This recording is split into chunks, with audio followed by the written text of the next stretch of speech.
In the meantime, we've got a Fox News alert for you. We were telling you about how the Marines and the embassy personnel in Yemen got the heck out of town. Apparently there was data and intel that said there was trouble, so we left.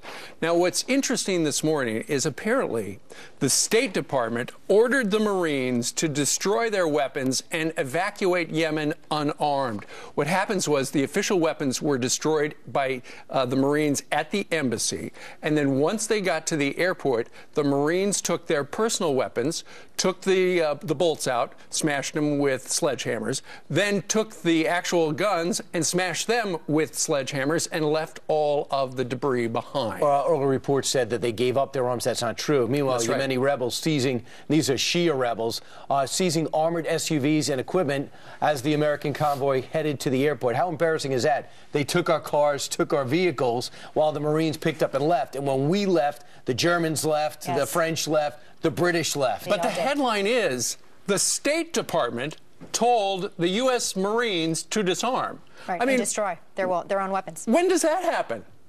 When does that happen? Yeah. What is going on? And who was it at the State Department? Was it a bureaucrat? Was it John Kerry? Was it somebody at the White House called the State Department and said, yeah, they can get, the Marines cannot get on that airplane with their personal weapons? Nowhere. They couldn't even put them in the cargo hold. The Marines did put out a statement here saying all crew-served weapons were destroyed at the embassy prior to movement. None of them were handed over in any way to anyone. The destruction of the weapons at the embassy and at the airport was carried out in accordance with approved destruction plan. And if you're trying to get an image of what's going on, Al-Qaeda and these Houthis, they're enemies. Yeah. So they like that we're blowing up Al-Qaeda. They said, hey, America, you can sit there and continue with your operations, and we still do have a military base there, which will continue, I guess, to blow up Al-Qaeda.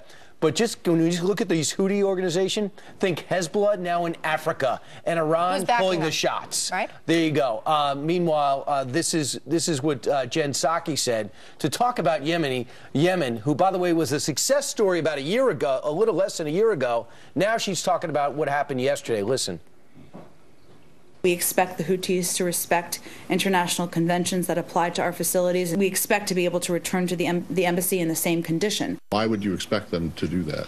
Or you just hope that they would? Well, we certainly hope they would. They've made public statements about how they are not, they have no desire to go after our interests. We expect them to abide by their own statement. I mean, I had to go back and watch that about 7 times because you're expecting the same people who just took our equipment to just give it back? Sure. What is this, the honor system right now? Based on what?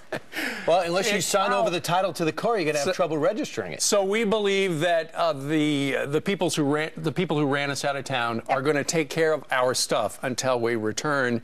Plus the fact that she's the State Department spokesman. Somebody's going to ask her today. So when did the State Department start bossing around the U.S. Marines and told them to destroy their weapons before they got on that airplane? That is a crazy story. Somebody's got to do some explaining. Right. The Houthis was so trustworthy, we'd rather leave the country than sit there and take them at their word. I'm sure they'll give them back. And now